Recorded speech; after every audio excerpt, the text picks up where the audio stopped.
चलिए आज के टॉपिक में हम लोग क्या स्टार्ट करेंगे। नेक्स्ट, इससे पहले टॉपिक में हम लोगों ने कलर फॉर्मेशन, मतलब जो डी ब्लॉक के एलिमेंट्स होते हैं वो कलर फॉर्म करते हैं, मतलब वो चाहे सॉलिड स्टेट में हो चाहे लिक्विड स्टेट में हो, वो क्या करते हैं, कलर्स के रूप में उनके कंपाउंड्स मिलते हैं। इसके बारे में चर्चा किया था। और कौन से कलर एब्जॉर्ब करते हैं तो कौन से कलर इमिट करते हैं, इसके बारे में भी हम लोगों ने चर्चा किया था।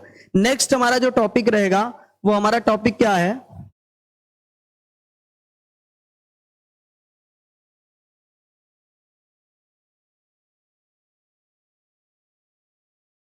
हमारा नेक्स्ट जो टॉपिक है इंटरस्टिशियल कंपाउंड फॉर्मेशन, अंतराकाशी यौगिकों का निर्माण। अंतराकाशी यौगिकों का निर्माण, यहां पे क्या लिख सकते हो,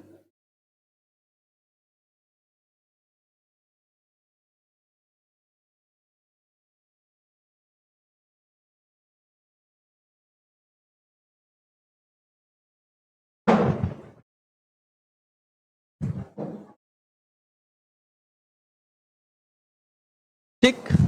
अंतराकाशी यौगिकों का निर्माण मतलब जो इंटरस्टिशियल कंपाउंड्स हैं इनके फॉर्मेशन की हम बात करेंगे कि ये इंटरस्टिशियल कंपाउंड्स क्या होते हैं और कैसे बनते हैं। चले भाई आ जाइए। अंतराकाशी यौगिकों के निर्माण की बात कर रहे हैं, इंटरस्टिशियल। तो जनरली ये जो हमारे क्या होते हैं, डी ब्लॉक के एलिमेंट होते हैं। जितने भी डी ब्लॉक एलिमेंट होते हैं, ये जो डी ब्लॉक एलिमेंट हैं,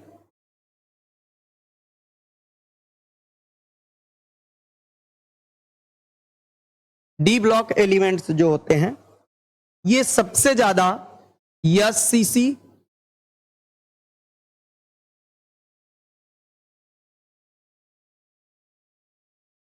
एससीसी, बीसीसी और एफसीसी क्रिस्टल के रूप में पाए जाते हैं। किसके रूप में पाए जाते हैं भाई, इनके क्रिस्टल के रूप में पाए जाते हैं।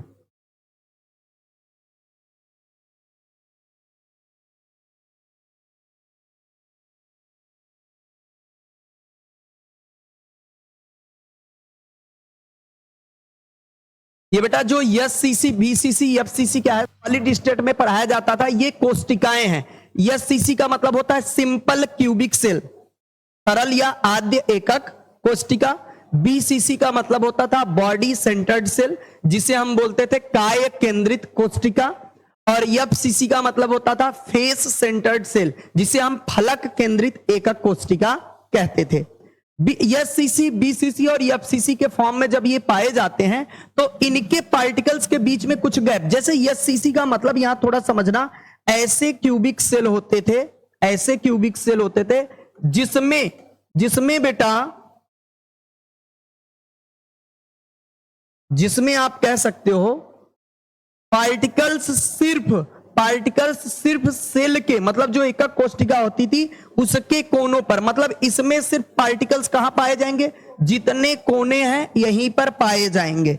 एससीसी की कहानी, जितने भी पार्टिकल्स होंगे सिर्फ कहां पाए जाएंगे, देखो बाकी वाले जगह खाली है कि नहीं, खाली खाली है ना। जो बीसीसी होता था, अगर इसका स्ट्रक्चर आप फॉर्म करो, बीसीसी का स्ट्रक्चर फॉर्म करो, तो यहां पर जो पार्टिकल्स होते थे, यहां पर जो पार्टिकल्स होते थे, कोनों के अतिरिक्त, कोनों पर तो मिलते ही थे, यहां पर कोनों पर तो रहते ही रहते थे पार्टिकल्स, ऑलरेडी यहां पर तो रहते ही थे, साथ में एक यहां सेंटर में पार्टिकल्स पाया जाता था, इसी को बीसीसी बोलते थे। ऐसे सेल जिसमें सभी पार्टिकल्स क्या हो, उसके कोनों पर रहे और एक बीच में पाया जाए। एफसीसी की कहानी ये हो जाती थी, एफसीसी की जब हम कहानी बनाते थे तो यहां पर एफसीसी की कहानी में ये हो जाता था कि पार्टिकल्स भाई कोनों के अलावा, कोनों के अतिरिक्त, कोनों पर तो रहते ही रहते थे पार्टिकल्स, साथ में इनके सभी फलकों के जितने फलक हैं, जैसे ऊपर वाला है इसके मिड पॉइंट पे, ये नीचे वाला इसके मिड पॉइंट पे, इस साइड वाला इसके मिड पॉइंट पे, इसके मिड पॉइंट पे, ये वाला जो है इसके मिड पॉइंट पे, ये वाला जो होगा इसके मिड पॉइंट पे, मतलब जितने फलक हैं सभी फलकों के केंद्र में भी पाया जाता था। तो क्रिस्टल के रूप में जो डी ब्लॉक एलिमेंट्स होते हैं, ये एससीसी, बीसीसी और एफसीसी क्रिस्टल के रूप में पाए जाते हैं। तो इसमें होता क्या है बेटा, जो छोटे कण वाले, जो छोटे परमाणु वाले तत्व हैं, जैसे मैं बात कर लूं, जैसे अगर मैं बेटा बात कर लूं यहां से, अगर मैं बात करूं किसकी, कार्बन, आप क्या कह दो, नाइट्रोजन, मतलब यहां से कह दें कार्बन, नाइट्रोजन, हाइड्रोजन, ये सब क्या है? सूक्ष्मतम, जो सूक्ष्मतम परमाणु हैं, सूक्ष्मतम परमाणु क्या होते हैं? सूक्ष्म परमाणु, इनके अंतराकाशी, इनके अंतराकाशी स्थानों में समाहित हो जाते हैं। क्या हो जाते हैं बेटा? समाहित हो जाते हैं, जिससे अंतराकाशीय यौगिक का निर्माण होता है। अंतराकाशीय यौगिक का निर्माण होता है।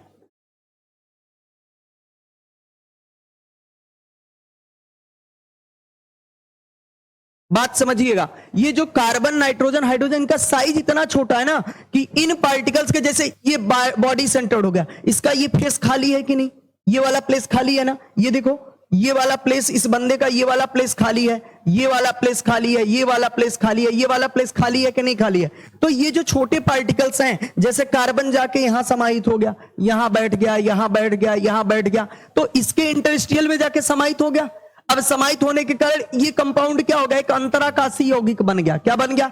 इंटरस्टिशियल कंपाउंड बन गया। और जितने भी इंटरस्टिशियल कंपाउंड होते हैं बच्चों, उनका सबसे मुख्य प्रॉपर्टी होता है कि इनकी मेल्टिंग पॉइंट, बॉइलिंग पॉइंट बढ़ जाएगा, इनमें संक्षारण क्या हो जाएगा? कम हो जाएगा, ये अत्यधिक कठोर हो जाते हैं। ठीक है, ये अत्यधिक कठोर हो जाते हैं। तो अंतराकाशीय यौगिक का निर्माण, जितने भी डी ब्लॉक के एलिमेंट होते हैं वो सामान्यतः क्या करते हैं बेटा? अंतराकाशीय यौगिकों का निर्माण करते हैं। किसके साथ करते हैं? कार्बन, नाइट्रोजन, हाइड्रोजन जैसे सूक्ष्मतम परमाणु इनके अंतराकाशीय स्थानों में समाहित हो जाते हैं। जो खाली स्थान इनमें बचता है बेटा, उसमें जाके क्या हो जाते हैं? समाहित हो जाते हैं, जिससे अंतराकाशीय यौगिक का निर्माण होता है। और अंतराकाशीय यौगिकों के निर्माण की जरूरत क्या थी? मुख्य जरूरत यही था, जैसे हम लोग रेल की पटरियां आप देखे हैं, रेल की पटरियां, सभी लोग रेल की पटरियां कहीं ना कहीं गए होंगे तो देखे होंगे। वो देखते हो कितने वर्षों से ऐसे पड़ी हैं, क्या उसमें कोई जाके पेंट करता है? कोई वार्निश लगाता है? नहीं लगाता। क्या उसमें जंग लगते हुए देखे हो? ऐसे पड़ी हैं, ट्रेन आ रहा है, जा रहा है, उससे कोई फर्क नहीं पड़ता, चाहे बरसात हो चाहे जो हो। लेकिन हमारे तुम्हारे घरों में जो गाटर्स लगे हैं और या फिर अदर कोई जो आयरन्स के मेटल रखे हुए हैं, उनमें देखोगे जंग लग जाता है, लग जाता है तुरंत। तो उसे सुरक्षित करने के लिए घर में जैसे बॉक्स रखा गया है या फिर ड्रम्स होते हैं बड़े बड़े, उन्हें हम लोग कुछ कुछ समय के बाद 2 साल 3 साल बाद पेंट करते रहते हैं या वार्निश लगाते रहते हैं। क्यों? जंग से बचाने के लिए, क्योंकि वो आयरन के इंटरस्टिशियल कंपाउंड नहीं है, इसलिए वो क्या होते हैं? लचीले। और जो अंतराकाशीय यौगिक होंगे वो कठोर हो जाते हैं। वो क्या हो जाते हैं भाई? और कठोर होने के कारण उनमें संक्षारण क्या हो जाता है? कम हो जाता है। तो जितने भी आपके क्या होते हैं? डी ब्लॉक एलिमेंट होते हैं, वो अंतराकाशीय यौगिक का निर्माण करते हैं। और अंतराकाशीय यौगिक बनता कैसे है? जो छोटे छोटे परमाणु हैं, जैसे कार्बन, नाइट्रोजन, हाइड्रोजन के, ये डी ब्लॉक तत्वों के जो अंतराकाशीय यौगिक होते हैं, उनके एकक कोशिकाओं में जो अंतराकाशीय स्थान होता है उसमें समाहित हो जाते हैं, और समाहित होने के कारण अंतराकाशीय यौगिक का निर्माण करते हैं। और अंतराकाशीय यौगिकों की जरूरत सबसे ज्यादा हमें इसलिए पड़ता है कि कठोर धातु बनाने के लिए, जिनका गलनांक और क्वथनांक उच्च हो और जिनमें संक्षारण क्या हो? जिनका कम हो। और ये क्या हो जाता है? एक प्रकार से रिएक्टिव, लेस रिएक्टिव हो जाते हैं, कम मतलब सक्रिय हो जाते हैं। और कम सक्रिय होने के कारण ऑक्सीजन के साथ क्रिया नहीं करेंगे। क्रिया नहीं करेंगे तो भाई सिंपल सी बात है कि ये इनमें संक्षारण कम होगा। ठीक है, तो ये अंतराकाशीय यौगिकों की क्या थी? कहानी। दूसरा, अगर अगला मैं चलूं, अगला हमारे पास है एलॉय प्रॉपर्टीज, जिसे हम बोलते हैं मिश्र धातु का गुण। ठीक है, या मिश्र धातु का निर्माण। यहां पे क्या होगा? मिश्र धातु का गुण। और मिश्र धातु जानते हो, ये सभी जो हैं बेटा डी ब्लॉक के सामान्यतः सभी तत्व, डी ब्लॉक के सामान्यतः सभी तत्व मिश्र धातु का निर्माण करते हैं। अच्छा, मिश्र धातु बनता कैसे है बच्चों? कैसे बनाते हैं? हाई स्कूल में भी शायद था, थोड़ा सा आप लोगों ने पढ़ा था। हाँ, दो मतलब धातुओं को लेंगे और उन्हें क्या करेंगे, पिघलाकर एक निश्चित अनुपात में मिलाकर क्या करने पर, क्रिस्टलीकृत करने पर क्या होता है, मिश्र धातु का निर्माण होता है। मतलब क्या कह सकते हो, पिघली अवस्था में क्या होता है, पिघली अवस्था में धातुओं को, पिघली अवस्था में धातुओं को निश्चित अनुपात में, निश्चित अनुपात में मिश्रित करने पर, मिश्रित कर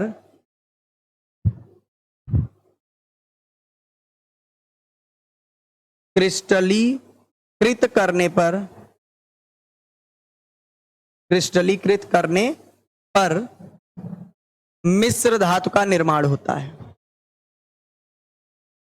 मिश्र धातु का निर्माण होता है। ये आपका क्या होता है, मिश्र धातु का निर्माण कैसे होता है, जो हमारे पास क्या होते हैं, पिघली अवस्था में धातुओं को, धातु किसके होंगे भाई, डी ब्लॉक के, यहां पर याद रखिएगा किसके धातु होंगे भाई, डी ब्लॉक के एलिमेंटों को हम क्या करेंगे, पिघलाकर एक निश्चित अनुपात में मिश्रित करने पर जो आपका क्या होगा, कंपाउंड बनता है, उसी को हम क्या बोलते हैं, मिश्र धातु कहते हैं। जैसे आप लोग मिश्र धातु में क्या जानते हैं, कौन कौन से, कोई नाम बताओ, रोल गोल जानते हो, आजकल उसके क्या सबसे ज्यादा क्रेज उसी का चल रहा है। अरे भाई मिश्र धातुएं जो होती हैं उनका सबसे ज्यादा क्रेज चल रहा है ना। आप लोग रोल गोल, वो गोल्डन जैसा दिखता है, सिल्वर जैसा आप लोग गहनों के रूप में यूज करते हैं ना लोग, आभूषण के रूप में बोलो, जो सजावट के सामान होते हैं, वो भी हो गया। और भी जैसे वो क्या होता है, मंदिरों में लगे जो बेल होते हैं, ठीक है, वो भी क्या है, एक मिश्र धातु है। आप गन मेटल जिसे बोलते हो, गन मेटल मतलब आपका क्या हो गया, जो बंदूकों का नाल बनता है, वो भी क्या होता है, एक मिश्र धातु होता है। क्या होता है, और मिश्र धातुओं की जरूरत इसलिए है कि मिश्र धातुएं जितनी भी होती हैं, ये है भैया, जितनी भी भाई मिश्र धातुएं होती हैं, वे मिश्र धातुएं क्या होती हैं, इनका गलनांक उच्च होता है, इनका गलनांक क्या हो जाता है, उच्च हो जाता है। और गलनांक के साथ साथ इनमें भी संक्षारण की क्या हो जाती है, कमी हो जाती है, मतलब संक्षारित नहीं होते हैं, तो इसलिए मिश्र धातुओं का हम निर्माण करते हैं। ठीक है, मिश्र धातुओं की जरूरत इन्हें मिलाने पर ऐसा प्रोसेस होता है। अच्छा, अगर पूछा जाए कि ये मिश्र धातु क्यों बनाते हैं,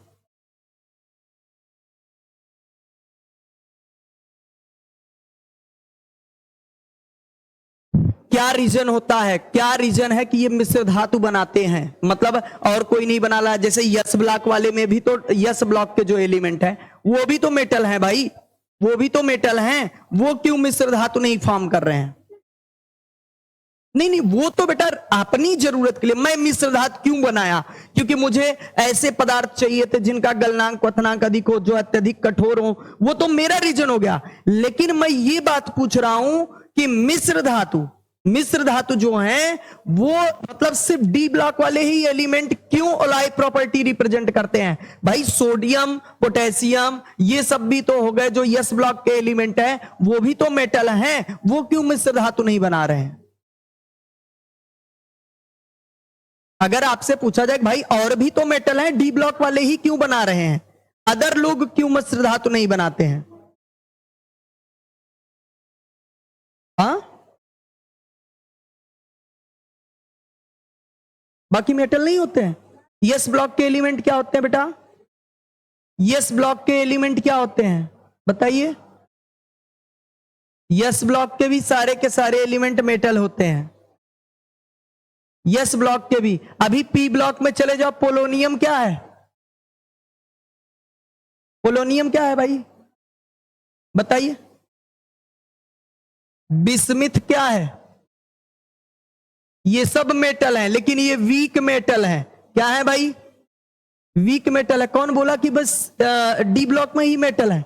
बस ये कहता है कि डी ब्लॉक के सभी तत्व मेटल हैं, जितने एलिमेंट है सब मेटल हैं, लेकिन पी ब्लॉक में और आपके यस ब्लॉक में सारे के सारे मेटल। जैसे आपका क्या हो गया, यस ब्लॉक के ग्रुप वन में अगर मैं बात करूं तो फॉरेंसियम रेडियो एक्टिव एलिमेंट हो जाता है, रेडियम रेडियो एक्टिव एलिमेंट हो गया है, तो वो भी मेटल।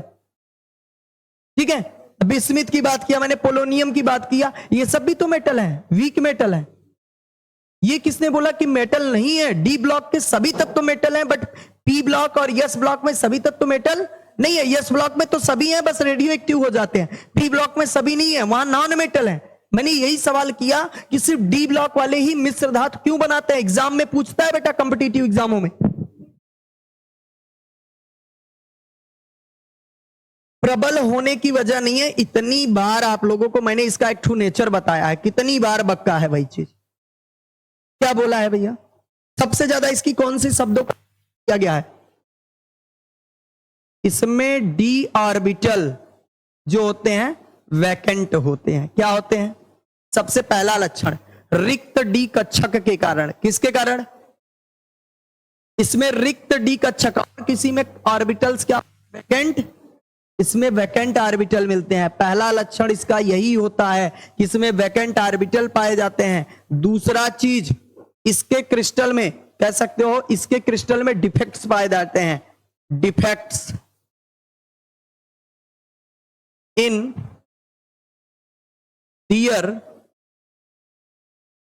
क्रिस्टल्स। ठीक है, डिफेक्ट्स इन दियर क्रिस्टल्स। इसके क्या होता है? क्रिस्टल्स में डिफेक्ट पाए जाते हैं, मतलब दोष। क्या पाए जाते हैं भाई? दोष पाए जाते हैं, जिसकी वजह से क्या होता है भाई?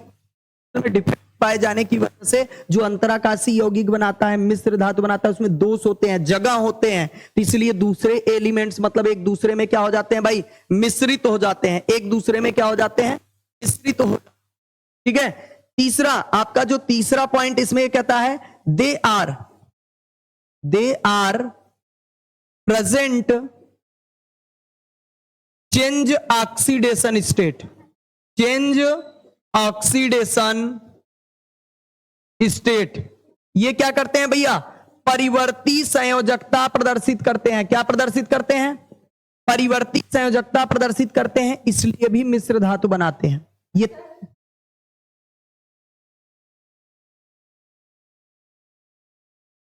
क्या पढ़ रहे हो? अरे पढ़ो पढ़ो, ऊपर क्या लिखा है बेटा? और वो हाइड्रोजन कार्बन नाइट्रोजन कहां इंटर कर रहे हैं? वो अंतरा, ये क्या बना रहे हैं?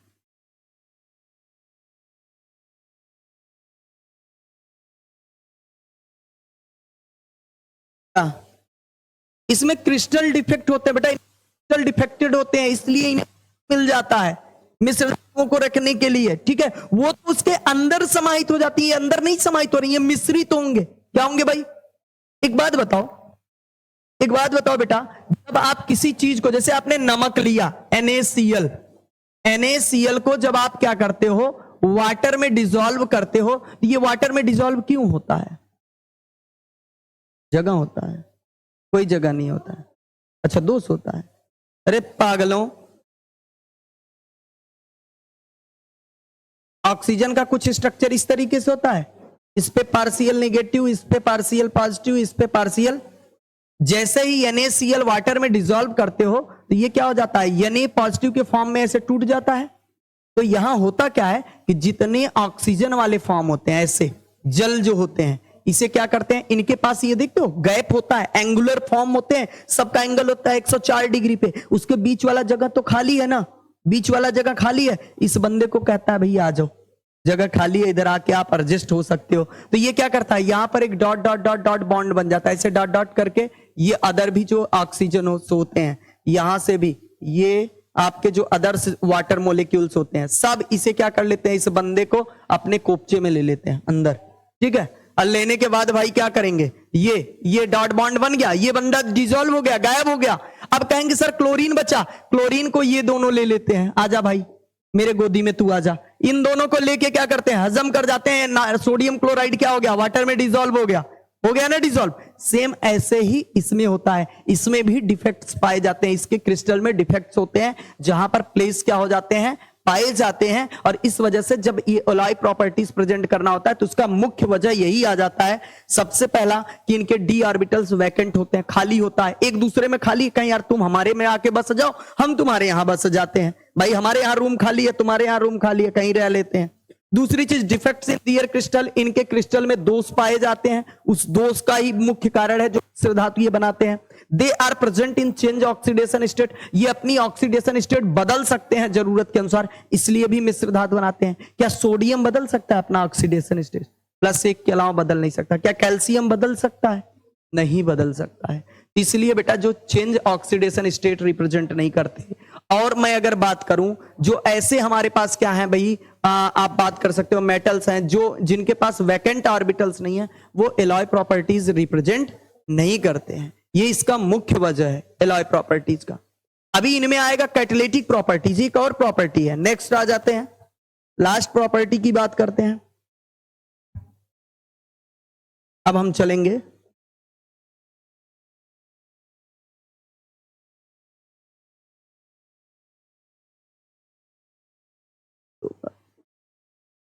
कैटालिटिक प्रॉपर्टीज, ठीक है, या जिसे उत्प्रेरकीय गुण आप कह रहे हो।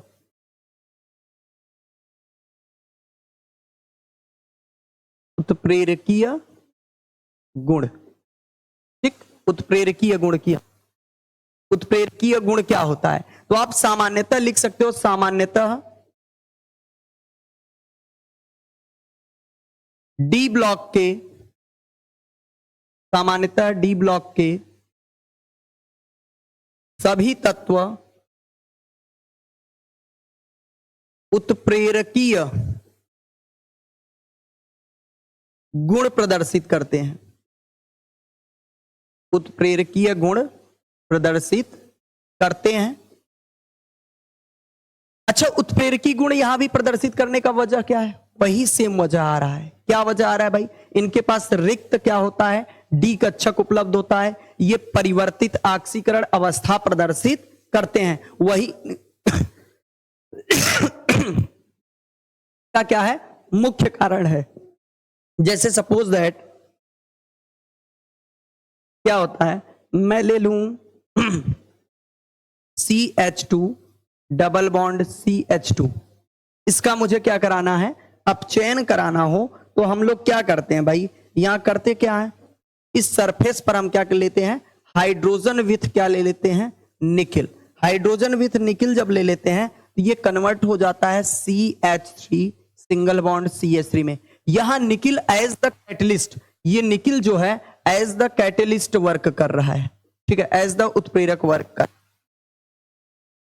अब भाई वर्क कैसे कर रहा है? देखो ये बेटा करता क्या है ना, जैसे मैंने ये ले लिया, ये मैंने निकिल का मेटल ले लिया, इसके पास कुछ ऐसा सरफेस होगा। ये सरफेस इस यहां पर जब हाइड्रोजन, ये हाइड्रोजन गैस जब आएगा तो ये हाइड्रोजन ऐसे बैठ जाएगा, ये यहां बैठ गया, ये यहां बैठ गया। ये क्या है? मेरा निकिल है। ये मेरा क्या है? हाइड्रोजन को अपने सरफेस पर, क्योंकि इसके पास रिक्त डी कक्षक होते हैं, उसमें छिपा लिया, कहीं बैठ जाओ, क्योंकि जहां युद्ध होता है वहां के लिए एक क्षेत्र चाहिए होता है ना। अब ये युद्ध करने के लिए युद्ध करेगा, हाँ, जो शिवाजी करते थे, तो ये क्या काम करेगा? ये CH2 भी गैस है, एथीन गैस है, ये बेचारा हाइड्रोजन छुप के बैठा है, इसे लगा निकल है, हम निकल जाएंगे, लेकिन निकल में क्या है भाई? ये बैठे पड़े हैं। जैसे ही CH2 भाई डबल बॉन्ड CH2 इधर से गुजरा, तुरंत हाइड्रोजन ने क्या कर दिया? ये हाइड्रोजन इस पे अटैक कर दिया, और ये इस पे अटैक जैसे ही किया बेटा, जैसे ही किया, ये बॉन्ड यहां से टूट गया, ये बॉन्ड टूट गया। और टूटने के बाद प्रोडक्ट हमें क्या मिल गया भाई? इधर जाके प्रोडक्ट किस में कन्वर्ट हो गया? CH3 single bond. ये किसके वजह से हुआ? अगर निकल ना होता तो क्या हाइड्रोजन यहां रुक पाता? इसने इस रेट को बढ़ा दिया कि नहीं बढ़ा दिया? हम लोग अभी अभिक्रिया का वेग पढ़ के वहां पढ़े थे कि कैटलिस्ट क्या करते हैं? रेट ऑफ रिएक्शन को इंप्रूव भी कर सकते हैं, डिक्रीज भी कर सकते हैं, ये चीजें होती हैं। तो यहां पर इस बंदे ने क्या कर दिया? रेट ऑफ रिएक्शन को क्या कर दिया? इंप्रूव कर दिया। क्या कर दिया? इसने अगर सरफेस ना दिया होता तो हाइड्रोजन यहां पर रुक ना पाता। तो इसलिए ये कर रहा है, सामान्यतः डी ब्लॉक के सभी तत्व उत्प्रेरकीय गुण प्रदर्शित करते हैं, और उत्प्रेरकीय गुण में क्या होता है? ये अभिक्रिया वेग को बढ़ा भी सकते हैं और घटा भी सकते हैं, ठीक है। और उसका मुख्य वजह बेटा क्या होता है? पहला वजह, सबसे पहला वजह आपका वही वैकेंट डी ऑर्बिटल्स, और दूसरा सबसे most important change oxidation state, oxidation state मतलब ऑक्सीकरण अवस्था को परिवर्तित करना और रिक्त कक्षकों का उपलब्ध होना ही इसका मुख्य कारण होता है। ठीक है, तो आज ये कर लेते हैं। इसके बाद अब हमारा जो नेक्स्ट टॉपिक चलेगा वो रहेगा इनके डी ब्लॉक के कुछ तत्वों के क्या पढ़ेंगे हम, निर्माण विधि पढ़ेंगे। क्या पढ़ेंगे भैया, जैसे पोटेशियम परमैंगनेट, पोटेशियम डाइक्रोमेट, इनकी कुछ प्रॉपर्टीज हैं, उनके बारे में हम क्या करेंगे, स्टडी करेंगे। तो